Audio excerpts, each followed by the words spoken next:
ప్రభువైన యేసుక్రీస్తు వారి పరిశుద్ధ నామములో రక్షణ మార్గ టీవీ వీక్షకులకు నా హృదయపూర్వక శుభాభివందనాలు తెలియజేస్తున్నాను. జీవము గల దేవుని స్వరం అనే ఆధ్యాత్మిక కార్యక్రమం ద్వారా దేవునిచే అనేక ప్రాంతాల్లో బహుబలంగా వాడబడుచున్న దేవుని సేవకులు అభిషక్తులు రెవరెండ్ వి రతన్ రాజు గారు వాక్య పరిచర్య చేయుదురు. మీరందరూ శ్రద్ధగా విని దైవ ఆశీర్వాదాలు పొందండి. ప్రభువైన యేసుక్రీస్తు వారి పరిశుద్ధ నామములో మీ అందరికీ నా హృదయపూర్వక నిండు వందనాలు. క్రీస్తు యేసు రక్త సంబంధులైన మీ అందరికీ నేను తెలియపరుస్తూ ఉన్నాను. జీవము గల దేవుని స్వరం అనే ఈ ఆధ్యాత్మికమైనటువంటి కార్యక్రమం ద్వారా మిమ్మల్ని కలుసుకోవటం నేను చాలా సంతోషంగా నేను భావిస్తూ ఉన్నాను. ఈరోజు మనము ధ్యానించబోయేటటువంటి వాక్య భాగం ఏంటైనా ఆలోచన చేస్తే, భయపడినటువంటి భక్తులు రక్షించిన దేవుడు అనే అంశాన్ని మీ ముందుకు నేను తీసుకొస్తూ ఉన్నాను. బహుశ్రద్ధగా మీరు విని దీవించబడాలని నేను ఆశపడుతూ ఉన్నాను. బిడ్డలారా, ఈ దినాల్లో మానవుని యొక్క జీవితాన్ని ఎన్నో సమస్యలు భయపెడుతూ ఉన్నాయి. ఈ భయము మానవాళికి తీరని నష్టాన్ని, కష్టాన్ని అది మిగులుస్తూ ఉంది. ఇది ఒక భయంకరమైనటువంటి పిశాచి లేకపోతే దెయ్యం. భయము ఒక భయంకరమైనటువంటి దెయ్యం. బిడ్డలారా, ఇది మానవాళి యొక్క సర్వ అనర్థాలకు మూలంగా కనిపిస్తూ ఉంది. మానవుడు ఈ రోజున అశాంతి, దిగులు, సమాధానం లేకపోవటం, విచారము ఏమండి మొదలైనటువంటి వాటితో నిర్వీర్యము అయిపోవడానికి గల కారణం ఏంటయ్యా అని ఆలోచన చేస్తే, ఈ భయం అని చెప్పి దైవజనుడిగా మీకు నేను ప్రేమతో తెలియపరుస్తూ ఉన్నాను.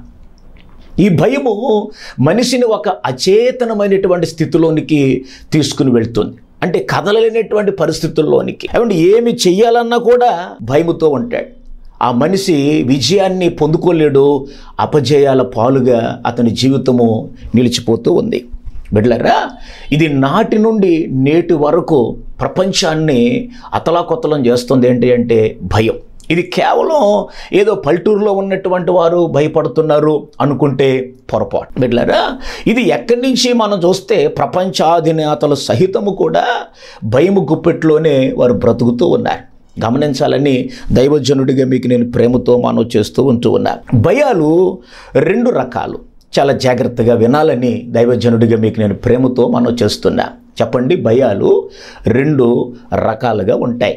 అదేంటి అని ఆలోచన చేస్తే, మొదటిగా భయం ఏంటి అంటే కొంతమంది లోకానికి భయపడతారు. రెండు మనం జ్ఞాపకం చేసుకు సమస్యలకి, ఇంకా మనం జ్ఞాపకం చేసుకుంటే జీవితానికి భయపడతారు. కొంతమంది మనుషులకు అంటే మానవులకు కొంతమంది భయపడటం మనం చూడగలుగుతూ ఉంటాం. తర్వాత భవిష్యత్తుకు చాలామంది భయపడటం మనం చూడగలుగుతాం. ఒక్కొక్కటి మీకు నేను వివరిస్తాను. ఈ రోజుతో ఈ కార్యక్రమం అయిపోయేటటువంటిది ఇది కాదు. మనం చాలా విషయాలు దీని గురించి మనము లేఖనాల్లో నుంచి పరిశోధన మనం చేయబోతూ ఉన్నాం. రెండవదిగా మనం జ్ఞాపకం చేసుకుంటే, దేవునికి, ఆయన న్యాయ విధులకు, అలాగే ఆయన ఆజ్ఞలకు, ఆయన మాటలకు భయపడటం. భయాలు చెప్పాను రెండు రకాలు. ఒకటి జ్ఞాపకం చేసుకుంటే మన విషయంలో ఒకటి భయపడటము, రెండవది దేవుని విషయంలో భయపడటం. ఏమండి, ఈ రెండు కూడా మీరు మర్చిపోకండి అని దైవజనుడిగా ప్రేమతో మీకు నేను తెలియపరుస్తూ ఉంటూ ఉన్నా. బిడ్డలారా, లోక ప్రజల్లో భయపీడితులు ఎందరో కనబడుతూ ఉన్నారు. ఎందరో భయపీడితులుగా ఉంటూ ఉన్నారు ఈ చివరి దినాల్లో. ఎలాగా అని ఆలోచన చేస్తే, ఏమండి మనుషులకి అనేకమైనటువంటి అనారోగ్యాలు ఈ రోజున వస్తూ ఉన్నాయి. తీరని కుదరని సమస్యలు మాట. ఏమండి ఆ భయంకరమైనటువంటి అనారోగ్యాలతో ఈ రోజున ప్రతి హాస్పిటల్ కూడా ఏమైపోతుంది చెప్పండి ప్రియ దేవుని పిల్లలారా అని ఆలోచన చేస్తే నిండిపోతూ ఉంది. ఈ రోగాలు ఏమైనా తగ్గుతున్నాయా అంటే ఒకదాని తర్వాత ఒకటి ఇంకా మనుషుల్ని ఏం చేస్తున్నాయని చెప్పండి, పీడించేస్తూ ఉన్నాయి. బిడ్డలారా, మనుషులకి అనారోగ్యాలు వస్తే ఎంతో భయం. అంటే నేను బాగుపడతానంటావా, నాకు స్వస్థత కలుగుతుందంటావా, నేను చనిపోతానేమో అనేటటువంటి ఒక ఆందోళన, ఒక కలవరము, ఒక భయం. ఏమండి ఇంకా మనం జ్ఞాపకం చేసుకుంటే కొంతమంది డబ్బుని బాగా సంపాదిస్తారు. డబ్బు ఎప్పుడైతే ఇంట్లో ఉందో ఆ డబ్బును బట్టి కొంతమందికి దొంగతనాలు జరుగుతాయేమో. దొంగలంటే చెప్పండి భయం. ఏమండి వ్యాపారంలో కొంతమంది అయ్యో నాకు వ్యాపారంలో నష్టం వస్తుందేమో అనేటటువంటి ఒక ఆందోళన, ఒక భయం, లేకపోతే నేను దివాలా తీస్తానేమో అనేటటువంటి కలవరం. బిడ్డలారా, ఇంకా మనం జ్ఞాపకం చేసుకుంటే కొంతమందికి బలం ఉంది, ఈ బలాన్ని బట్టి నాకు శత్రువులు ఎక్కువ అవుతారేమనేటటువంటి, శత్రువులు ఏమైనా హాని చేస్తారేమనేటటువంటి భయం. వయసు అయిపోతూ ఉంటుంది కదా, ఇలాగ ఉంటామా చెప్పండి? ఏమండి ఇలాగే మనం ఉంటామా? ఈ వయసులోనే ఉంటామా? మన వయసు ఏమైనా ఆగిపోతుందా అంటే కాదు కదా. ఏమవుతుందో చెప్పండి బిడ్డలారా అని ఆలోచన చేస్తే మనకు వృద్ధాప్యము వస్తుంది. వృద్ధాప్యం వచ్చిందంటే దాని అర్థం ఏంటి చెప్పండి? మనకు మరణం కూడా వచ్చే అవకాశాలు ఉన్నాయి. అంటే వృద్ధాప్యంలో కొంతమందికి ఏ భయం చెప్పండి? మరణం అంటే భయం. చచ్చిపోతానేమో, నేను ఈ లోకాన్ని విడిచిపెట్టలేమో అనేటటువంటి భయం. తర్వాత నా పిల్లలు ఏమవుతారో అనేటటువంటి ఒక ఆందోళన, ఒక భయముతో ఈ లోకంలో మనుషుడు బ్రతుకుతూ ఉన్నాడు. ఇంకా మనం జ్ఞాపకం చేసుకుంటే కొంతమంది చదువుకున్నారు యవనస్తులు. ఈ యొక్క కార్యక్రమాన్ని చూస్తున్నటువంటి దేవుని పిల్లారా, మీలో చాలామంది చదువుకున్నారు, కానీ మీకు ఏం దొరకట్లేదు చెప్పండి అంటే ఉద్యోగం దొరకటం లేదు. ఉద్యోగం దొరకకపోతే నాకు ఉద్యోగం వస్తుందా? నేను చదువుకున్నాను కానీ నాకేంటి జీవితం? నాకంటే వెనకాల వచ్చినటువంటి వారు అనేక మంది చక్కగా ఉద్యోగాలు సంపాదించుకున్నాను, నా బ్రతికింటికి ఇలాగ అయిపోయింది. బాగా చదువుకున్నాను, నేను బీటెక్ చేశాను, ఎంటెక్ చేశాను, లేదా ఎంబీఏ చేశాను, కానీ నాకు సరైనటువంటి జాబు నాకు దొరకటం లేదని చాలామంది యవనస్తులు కలవరముతో భయపడటం మనము చూడగలుగుతూ ఉంటాం. మరికొంతమంది తల్లిదండ్రులు మనం చూస్తూ ఉంటాం. ఏంటో చెప్పమంటారా? మా ఇంట్లో ఆడపిల్ల ఉందండి, ఆడపిల్లకి వయసు వచ్చింది, వివాహం చేయాలి, మంచి యవనస్తుడు దొరుకుతాడా? ఇదొక కలవరం, ఇదొక భయం. ఏమండి ఇలాగ మనం చూడగలిగితే రకరకాల కలవరాలతో, రకరకాల భయాలతో ఈ రోజున మనము ఈ లోకంలో జీవించటం జరుగుతూ ఉంది. కొంతమందికి విద్యార్థులు మనం చూస్తాం. విద్యార్థులు చూస్తే వారు పరీక్షలకు భయపడతాయి, స్కూల్కి వెళ్ళాలంటే భయం. ఏమండి పరీక్షలకు భయపడటం, నేను పాస్ అవుతానంటావా, మంచి పర్సంటేజ్ నేను సంపాదించగలనా అని చెప్పి రకరకాల భయాలతో ప్రజలు ఈ రోజున ఆందోళనకు చెప్పండి గురవుతున్నాయి. ఇక్కడ ఈ కార్యక్రమాన్ని వీక్షిస్తున్న దేవుని పిల్లారా, మిమ్మల్ని కూడా ఏదో ఒక భయము ఆవరించిందేమో, మిమ్మల్ని కూడా ఏదో ఒక భయము ప్రతిరోజు కలవర పెడుతుందేమో. మీరు కూడా చాలాసార్లు నిద్ర పట్టనటువంటి పరిస్థితుల్లో మీరు వింటూ ఉన్నారేమో. డిప్రెషన్లోకి మీరు వెళ్ళిపోయేటటువంటి పరిస్థితులు ఒకవేళ మీ కుటుంబ జీవితంలో ఉన్నాయేమో. ఇంకా విచిత్రం, కొంతమందిని మనం చూడగలిగితే కొంతమంది అండి చీకట్లో ఉండాలంటే కొంతమందికి భయం. కరెంటు పోతే వాళ్ళకి ఆందోళన, సొంత ఇంట్లో ఉన్నప్పటికి కూడా వారు చాలా భయపడిపోతూ ఉంటారు. కొంతమందికి ఇంకా చూస్తే ఎవరైనా చనిపోయారు అనుకోండి, ఆ చనిపోయినటువంటి వ్యక్తిని చూడాలంటే ఒక భయం. మరి కొంతమంది విచిత్రం ఏంటంటే చచ్చిపోయినటువంటి ఆ వ్యక్తుల దగ్గరికి వెళ్తే ఒకవేళ రాత్రికి కల్లోకి వస్తారేమో అని చెప్పేసి అక్కడ కూడా పోరు. ఏమంటే దేవుని వాక్యం ఏం చెబుతుందండి? ఒక జన్మదినము కంటే మరణదినం మేలని దేవుని వాక్యం చెబుతుంటే ఇది ఒక క్రైస్తవుల్లోనే చాలామంది భయపడటం మనం చూడగలుగుతూ ఉంటాం. ఏమంటే శ్మశానం భయం కొంతమందికి ఉంటుంది. ఒక లోకంలో ఒక సామెత ఉందండి. కొంతమంది పెద్దలు చెప్పినటువంటి సామెతలు ఎలా ఉంటాయంటే చాలా అద్భుతంగా ఉంటాయి. ఉన్న ఊరోడి కంటే శ్మశానం భయం అంట, పక్క ఊరోడికి కాలువల భయం అంటారు. ఏమండి ఎందుకంటే ఆ ఉన్న ఊరోడు ఆ ప్రయాణం చేసుకుంటూ వెళ్తూ ఉంటే ఏమవుతుందంటే ఎక్కడ శ్మశానం ఉందో ఆ వ్యక్తికి తెలుసు కాబట్టి అక్కడికి వచ్చేటప్పటికి చాలా భయపడిపోవటం చూడగలుగుతూ ఉంటా. సాతానుడు నిన్ను ఏం చేస్తున్నాడని ఆలోచన చేస్తే ఇటువంటి భయంకరమైనటువంటి అర్థం పద్ధం లేనటువంటి భయాలకు, ఆందోళనకు నిన్ను గురి చేయటము జరుగుతుంది నీ జీవితంలో. ప్రియ సహోదరి, ప్రియ సహోదరుడా, ఒక దైవజనుడిగా నింద చెప్పాను ముందుగానే, ఈ భయం అనేటటువంటిది ఒక దెయ్యం, ఒక పిశాచి నిన్ను కలవరపడుతూ ఉంటుంది, నిన్ను కలవరానికి గురి చేస్తూ ఉంటుంది, నిన్ను ఎంతగానో ఇబ్బందులు పెట్టడానికి, లేకపోతే నిన్ను ఏ పని చేసుకోకుండా కుదురుగా ఉండనవద్దేది. ఏమంటే ఇటువంటి ఆందోళనలతో, కలవరాలతో అనేక మంది దినాల్లో వారి యొక్క చెప్పండి జీవితాలను కలవరానికి గురి చేసుకుని భయముతో వారు బ్రతకటం నేటి దినాల్లో మనం చూడగలుగుతూ ఉన్నాం. ప్రియ దేవుని బిడ్డలారా, నేను అంటాను దైవజనుడిగా, ఈ రోజున ఈ వాక్యాన్ని వీక్షిస్తున్నటువంటి నా ప్రియ సహోదరి సహోదరులారా, నా దేవుడు ఎటువంటి వాడో మీకు నేను తెలియపరచబోతూ ఉన్నా. కలవరాల మధ్యలో ఉన్న నీ కుటుంబం, లేకపోతే కన్నీటితో ఉన్నటువంటి నీ జీవితాన్ని, లేకపోతే నిద్ర పట్టుకోకుండా గడుపుతున్నటువంటి నీ యొక్క జీవితాన్ని నా దేవుడు ఏ విధంగా సంధించబోతూ ఉన్నాడో రాగల వర్తమానాల్లో మీకు నేను దేవుని వాక్యపు వెలుగులో మీకు నేను జ్ఞాపకం చేయటానికి నేను ఇష్టపడుతూ ఉన్నా. దేవునికి మహిమ కలుగునుగాక. ఫ్రాన్స్ దేశంలో ఏమండి వాల్టేర్ అనేటటువంటి ఒక ప్రసిద్ధమైనటువంటి నాస్తికుడు ఒక ఆయన ఉండేవాడు. ఏమండి ఈయన గొప్ప విద్యావేత్తగా తన రచనలతో దేవదూషణ చేస్తూ ఏమంటే దేవుడు లేడని గొప్ప ప్రచారం చేశాడు. తన యొక్క రచనలతో ఏం చేయడు చెప్పండి, దేవుడు లేడని. ఈ నాస్తికుడు కదా ఏమంటే ఏం చేశాడంటే ప్రచారం చేశాడు, దేవుడు లేడో అని చెప్పి ఈయన ప్రచారం చేశాడు. అయితే ఈయనకు ఒకనొక దినాన్న ఒక భయంకరమైనటువంటి రోగం వచ్చింది. అది మరణకరమైనటువంటి రోగం, చావుకు దగ్గరైపోతూ ఉన్నాడు. దినదినము అతని ఆరోగ్యం ఏమవుతుందంటే కృషించిపోతూ ఉంది. దినదినము అతని ఆరోగ్య పరిస్థితి అంతా ఏమవుతుందని ఆలోచన చేస్తే చాలా చావుకి చెప్పండి దగ్గరవుతూ ఉన్నాడు. ఇంట్లో ఒక భయంకరమైనటువంటి భయం పట్టుకుంది. అదేంటని ఆలోచన చేస్తే నేను చనిపోతానేమో, ఒక వర్ణనాతీతమైనటువంటి భయం, నేను చనిపోతానేమో. ఆయన అంటండి రాత్రుల్లో భయంకరంగా కేకలు వేసేవాడట, భయంకరంగా అరిసేవాడట. అతనికి సేవ చేయటానికి ఒకవేళ ఆ యొక్క నర్సులు వచ్చినప్పుడు కూడా కేవలం ఆయనతో పాటు ఒక రాత్రి ఉండేవాడు. అంత భయంకరంగా చెప్పండి ఆయన కేకలు పెట్టేటటువంటి వ్యక్తిగా ఉన్నాడు. ఈ విధంగా అతను కేకలు పెడుతూ తన జీవితంలో చివరికి ఏమైపోయిన ఆలోచన చేస్తే భయముతోనే చనిపోయాడు. ఒక మాట మీకు చెప్పాలి దేవుని బిడ్డలారా, దేవుడు లేడని బుద్ధిహీనులు చెప్పండి తమ హృదయంలో అనుకుందురు. దుష్టులకి ఏముండదట, దేవుని వాక్యం చెబుతుంది నెమ్మది ఉండదు అని దేవుని వాక్యంలో మనం చూడగలుగుతూ ఉంటాం. నా ప్రియ దేవుని బిడ్డలారా, కాబట్టి జ్ఞాపకం చేసుకోండి, నా దేవుడు ఉన్నాడో, నా దేవుడు ఉన్నతమైనటువంటి కార్యములు నీ జీవితంలో చేయటానికి ఆయన ఇష్టపడుతూ ఉన్నాడు. ప్రియ దేవుని బిడ్డలారా, మరొక మాట మీకు చెప్తాను. ఒక ఊరిలో జరిగినటువంటి సంఘటన, నాస్తికుడు ఉన్నాడు. ఈ నాస్తికులు అందరూ ఏం చేస్తారంటే దేవుడు లేడు, దెయ్యము కూడా అంత మీ భ్రమ అంటారు కొంతమంది. దేవుడు లేడు, దెయ్యం లేదు అని చెప్పి కొంతమంది వాదిస్తూ ఉంటారు. అయితే ఈ యొక్క యవనస్తుడితో కొంతమంది అన్నారట, సరే నువ్వు దెయ్యం లేదు అంటున్నావు కదా, భయమేమి ఉండదు అంటున్నావు కదా, అయితే ఒక మాట మీకు చెబుతాం, చేస్తావా అని అన్నారట. చెప్పండి, ఏదైనా చేస్తానో, నాకు అసలు భయమే లేదు అన్నాడట. భయమే లేదు నాకు, మీరు భయపడతారేమో కానీ నేను మాత్రం భయపడను అన్నాడు. సరే వాళ్ళు ఏమన్నారంటే అర్ధరాత్రి అమావాస్య మన శ్మశానం ఊరుంది కదా, మన శ్మశానంలోకి వెళ్ళి అక్కడ ఒక మర్రి చెట్టు ఉంది, ఆ మర్రి చెట్టుకి నువ్వేం చేయాలంటే ఒక మేకు కొట్టి నువ్వు రావాలి అన్నారట.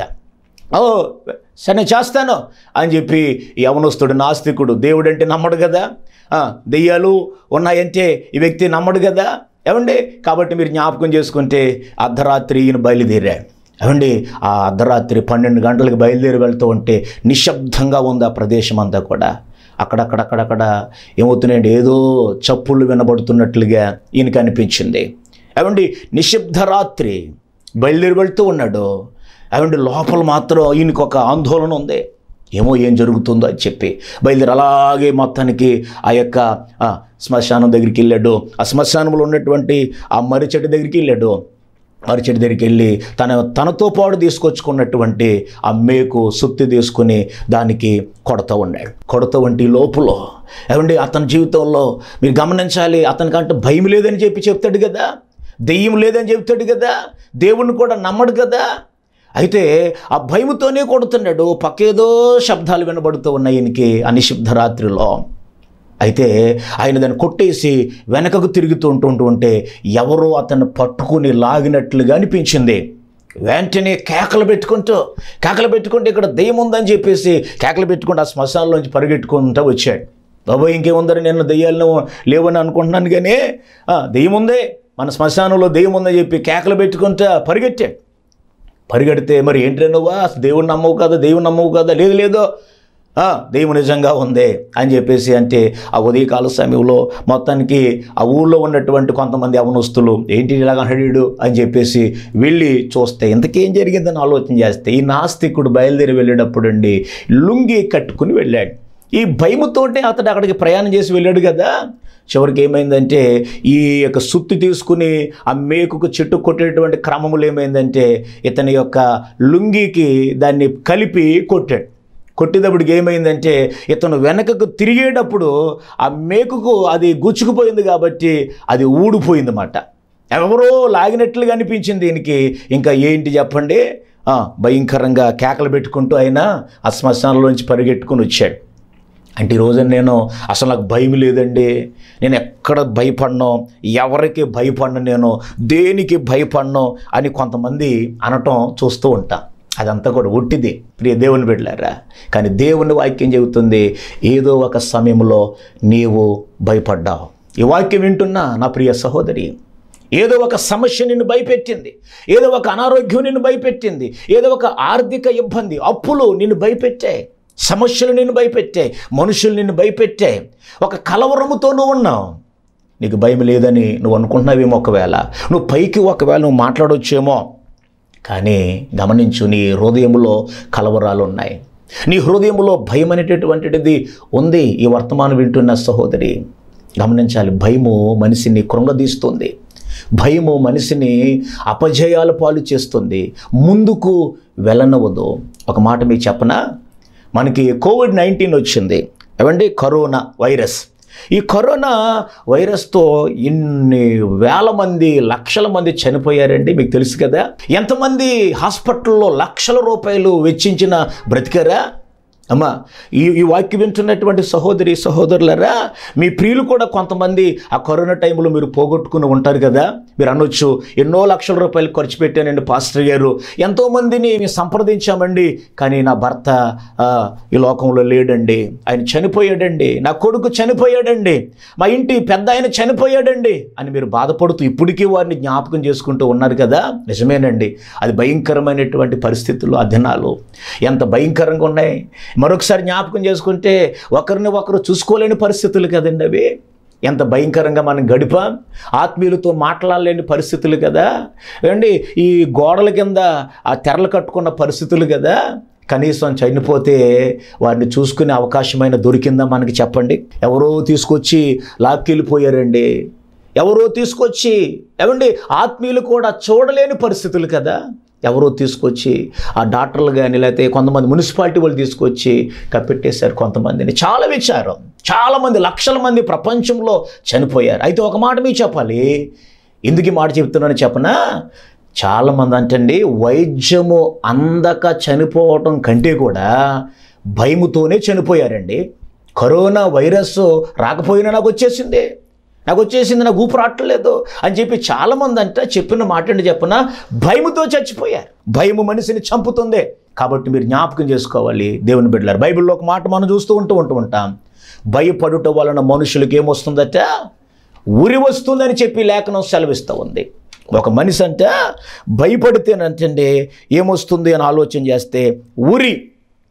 ఒక మాట మీకు చెప్తాను, నువ్వు ఒకళ్ళు భయపడుతున్నావేమో, అయితే నువ్వు దేవుని బిడ్డవు.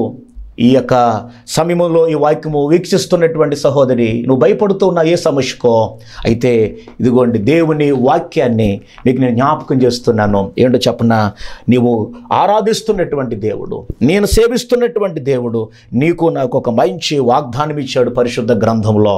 66 పుస్తకాల్లో ఏంటి చెప్పిన సంవత్సరానికి ఎన్ని దినాలు చెప్పండి అంటే 365 దినాలు. లీప్ సంవత్సరం లెక్కేసుకుంటే నేను 5 సంవత్సరాలకు వచ్చేదాన్ని లెక్కేసుకుంటే 366 రోజులు. అయితే 365 కాదు, 366 సార్లు బైబిల్ గ్రంథంలో చెప్పండి ఏముందో చెప్పనా, చెప్పండి, భయపడకుము అని చెప్పి దేవుడు నీ కొరకు నా కొరకు ఒక మంచి వాగ్దానాన్ని ఆయన రాసి పెట్టి వచ్చాడు. దేవునికి స్తోత్రం కలుగునుగా. భయపడుట వలన ఏమొస్తుందట, ఉరి, అపాయం నీ మీదకి వస్తుంది. కాబట్టి నా దేవుడు నీకు ఇస్తున్నటువంటి వాగ్దానం ఏంటో చెప్పాలి, భయపడకుము అంటూ ఉన్నాడు. నేను కలవర పెడుతున్నటువంటి భయాలు ఏమండి, ఈ భయము ద్వారా ఒక ఆయన ఎక్కడ దాక్కున్నాడని దేవుని వాక్యం సెలవిస్తుందని ఆలోచన చేస్తే ఆదికాండము 3వ అధ్యాయము 9-10 వచనాల్లో ఒక మాట, దేవుడైన యెహోవా ఆదాముని పిలిచి నీవెక్కడ ఉన్నావో నేను, అందుకతడు నేను తోటలో నీ స్వరము విన్నప్పుడు దిగంబరిగా ఉంటిని గనుక భయపడి. చెప్పండి, ఆదాము యొక్క సమాధానం ఏంటి చెప్పండి, ఆదాము యొక్క సమాధానం దేవునితో ఎటువంటి సమాధానం చెప్పాడు అని ఆలోచన చేస్తే, ఏమండి, నేను తోటలోని స్వరాన్ని నేను విన్నప్పుడు నేను దిగంబరిగా ఉంటిని గనుక చెప్పండి, నేను భయపడి దాక్కున్నాను అన్నాడు. చూసారా, ఆ దిగంబరత్వం ఎలాగొచ్చింది, ఆ భయం ఎలాగొచ్చింది? దేవుడు గమనించాలి, ఆదాముకి భయాన్ని ఇవ్వలే. ఆదాము తోటలో చక్కగా తిరుగుతూ ఉండేవాడు, భయం లేకుండా తిరుగుతూ ఉండేవాడు. ఏమండి, ఆయన దేవుడు తయారు చేసినప్పుడు ఆయన దిగంబరిగానే ఉన్నాడు. అయితే పాపము చేసిన తర్వాత ఈ దిగంబరత్వము ఆయనకి కంటికి కనిపించింది. ముందు దేవుడు తన మహిమతో కప్పాడు, తన మహిమతో ఆదాముని కప్పాడు. అయితే ఇప్పుడు పాపము ద్వారా ఏమైంది చెప్పండి, ఆ మహిమ మనిషి కోల్పోయాడు, ఆదాము కోల్పోయాడు. అలాగే ఆనాటి నుండి ఈనాటి వరకు మనుష్యుడు ఏమవుతున్నాడో చెప్పమంటారా ప్రియ సహోదరి సహోదరులారా? పాపము చేయటం ద్వారా దేవుని మహిమను కోల్పోయి, దేవునితో సహవాసాన్ని కోల్పోయి, ఈ రోజున ప్రతిదానికి మనిషి చెప్పండి భయపడుతూ ఉన్నాడు. అందుకని దేవుడు ఇక్కడ ఆదాముని ప్రశ్నిస్తూ ఉన్నాడు, ఆదాముని పిలుస్తూ ఉన్నాడు. ఏమని చెప్పను? మొదటి ప్రశ్న, ఆదామా నువ్వెక్కడున్నావు? ఈయన సమాధానం పెట్టి చెప్పండి, నేను భయపడ్డానయ్యా, భయపడ్డాను. భయ కారణము లేని చోట మనుషులు ఎందుకు భయభ్రాంతులు అవుతున్నారండి?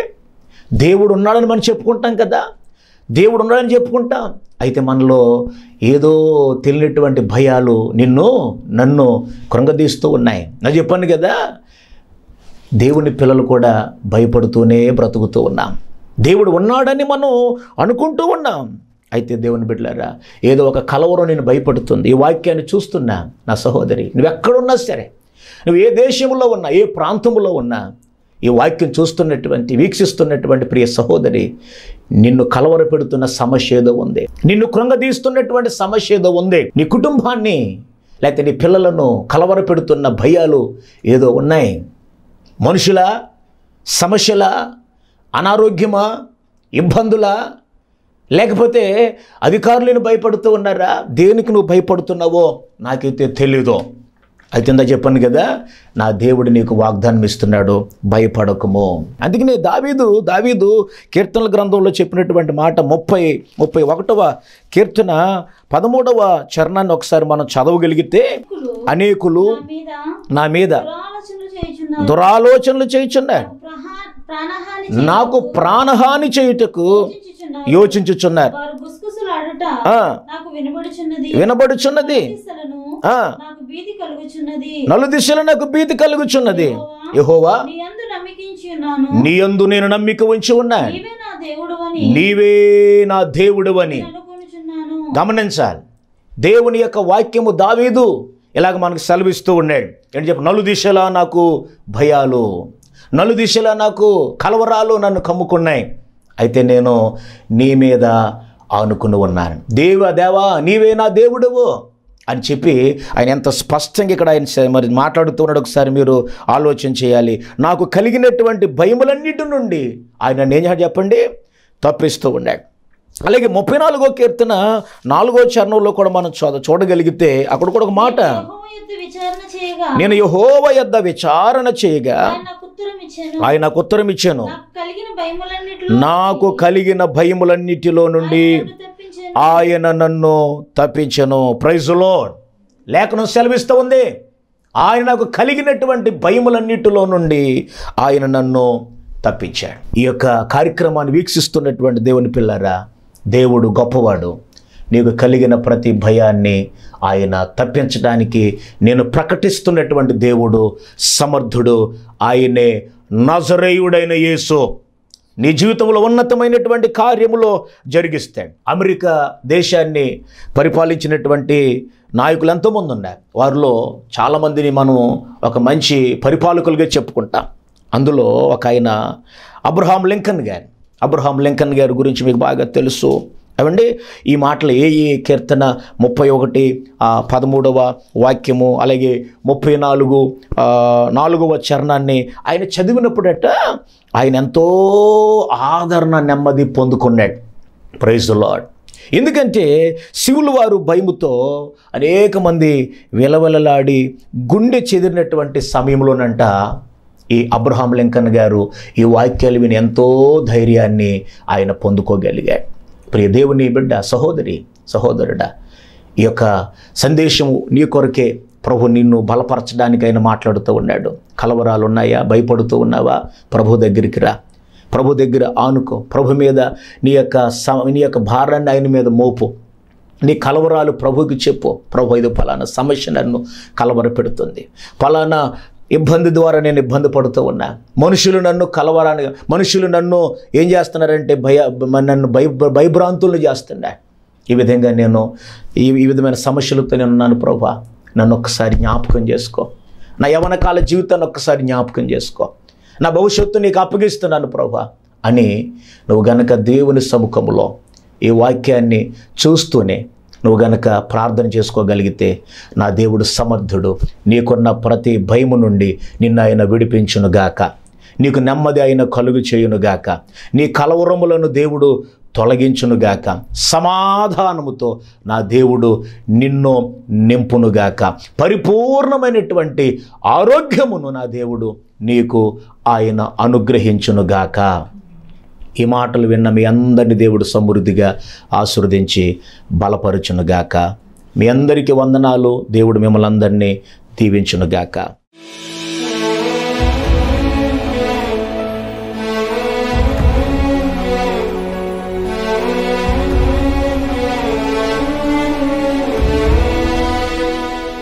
మహాపరిశుద్ధుడైన మా ప్రియ పరలోకపు తండ్రి, గనుడువైన మా దేవ, నీ ఘనమైన నామానికి వందనాలు, కృతజ్ఞత, స్తుతులు, స్తోత్రాలు మీకు సమర్పిస్తూ ఉన్నాను. ఈ సమయమందునైనా జీవము గల దేవుని స్వరం అనే ఈ ఆధ్యాత్మికమైనటువంటి ఈ యొక్క నైనా కార్యక్రమాన్ని వీక్షించినటువంటి ప్రియ వీక్షకులందరినీ కూడా జ్ఞాపకం చేసుకుని దీవించండి. ఈరోజు మీరు మాకు అందించిన వర్తమానం ఒక అద్భుతమైనటువంటి వర్తమానం. దుష్టుడు మనుషులను ఎన్నో కలవరాలకి గురి చేస్తూ ఉన్నాడు. నిన్ను అంగీకరించిన వారు కూడా ఎన్నో కలవరాలకి గురవుతూ ఉన్నారు. ఎన్నో భయాలు, అయ్యా మమ్మల్ని తండ్రి, మమ్మల్ని ఆయన భయపెడుతూ చివరికి మా ఆత్మీయ జీవితంలో కూడా ఎదగకుండా, మందిరానికి వెళ్ళనీయకుండా, దేవుడు నాకు ఏం చేశాడు అనేటటువంటి రీతిగా కొంతమంది నీ సన్నిధికి కూడా దూరం అయిపోతూ ఉన్నారు.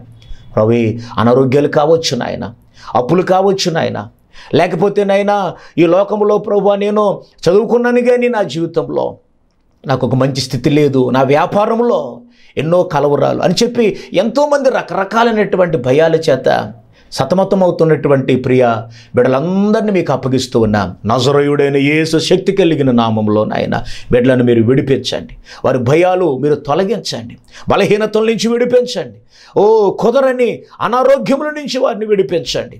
ప్రతి భయానికి నీ దగ్గరే సమాధానం దొరుకుతుంది నాయన, భయపడకుము అని మీరు మాకు వాగ్దానం ఇచ్చారు నాయన, నీకు వందనాలు ప్రభువా. ఈ యొక్క కార్యక్రమాన్ని వీక్షించిన బిడ్డలందరి కుటుంబాల్లో శాంతి, సమాధానం, నెమ్మది, ఆరోగ్యము, విడుదల మీరు దయచేసి ఆయా బిడ్డలను బలపరచమని, ప్రతి ఒక్కరి జీవితాల్లో ఉన్న బంధకాల నుంచి వారిని విడిపించండి, ప్రతి ఏలుబడి శక్తి నుంచి వారిని విడిపించి సహాయం చేసి మీరు మహిమ పొందమని, అలాగేనైనా ఈ కార్యక్రమాన్ని స్పాన్సర్ చేసినటువంటి కుటుంబాన్ని కూడా దీవించండి. వారిని, వారి కుటుంబాన్ని, వారికి ఇచ్చినటువంటి బిడ్డలను, వారి యొక్క చేతువృత్తులను, వారి యొక్క వ్యాపారమును సమృద్ధిగా మీరు ఆశీర్వదించి దీవించమని మా ప్రభు అయిన యేసుక్రీస్తు వారి నామములో ఈ ప్రార్థన మీకు సమర్పించి శిరస్సు వంచి అతి వినయంగా పొందుకున్న మా ప్రియ పరలోకపు తండ్రి, ఆమేన్. దీవెన తండ్రి, కుమార, పరిశుద్ధాత్మ త్రియేక దేవుని యొక్క ఆశీర్వచనాలు ఈ కార్యక్రమాన్ని వీక్షించిన మీ అందరికీ దేవుని కృప తోడయుండి బలపరిచి ఆశీర్వదించునుగాక. ఆమేన్. అందరికీ వందనాలు. దేవుని బిడ్డలారా, మరొకసారి మీ అందరికీ నేను వందనాలు తెలియపరుస్తున్నాను.